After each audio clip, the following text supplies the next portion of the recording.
फालतू जोकरों की बातों में आकर, जोकरों की तकरीरें सुनकर, उनकी हंसी मजाक की बातों को सुनकर दीन और शरीयत समझ बैठेंगे।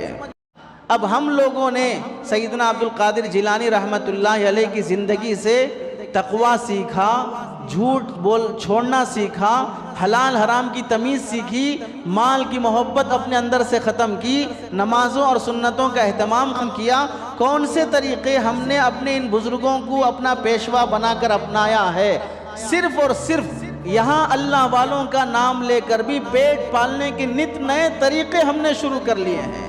उस पर 11वीं शरीफ की एक रस्म हमने ईजाद कर ली कि जब यह रबीउल सानी का महीना आएगा और 11 तारीख शुरू होगी, उसके बाद से पकाएंगे और मीठे बनाएंगे, बिरयानी बनाएंगे, फलां फलां बनाएंगे, लोगों को खिलाएंगे। और बहाना क्या है? उन बुजुर्ग के नाम पर इसाले सवाब। दुनिया में क्या सैयदना अब्दुल कादिर जिलानी रहमतुल्लाह अलैह एक ही बुजुर्ग हैं? इनके अलावा कोई बुजुर्ग दुनिया में नहीं आया।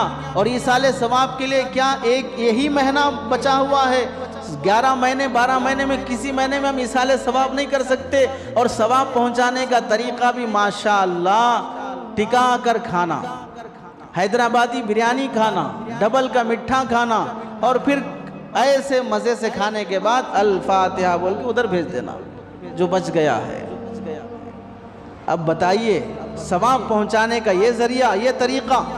किसी गरीब बच्ची की शादी में मदद कर देते, कोई बूढ़ा बाप है उससे दवाई इलाज मुआलजे का इंतज़ाम कर देते, कोई पड़ोसी बेवा औरत बेसहारा है वो पेट पालने के लिए, मुझे मालूम है हमारे इन मुस्लिम एरियाओं में बाज़ बेवा बच्चियां अपना जिस्म बेचकर गुजारा कर रही हैं। वो तुम्हारे पड़ोस में रहती हैं और तुम्हें दिमाग में अकल तक भी मौजूद नहीं है कि उस बेचारी जवान कुंवारी लड़की अपनी माँ उस बेटी को अपनी आंखों के सामने दूसरे के पास भेज रही है। सहारा और कोई नहीं है, लेकिन ऐसी जगह मदद करने के लिए नहीं आएंगे।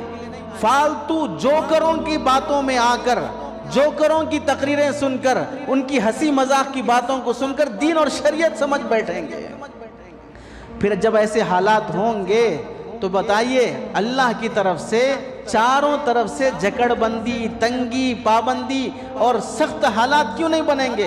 हैरान परेशान, मौत के आखिरी सांस पर भी अल्लाह की तरफ से अगर दुश्मन तुम्हारी गर्दन पर तलवार रखकर भी जान जाने के लिए एक लम्हा बाकी नहीं है, उस मौके पर भी अल्लाह के अलावा किसी और से उम्मीद लगाना कुफ्र और शिर्क है।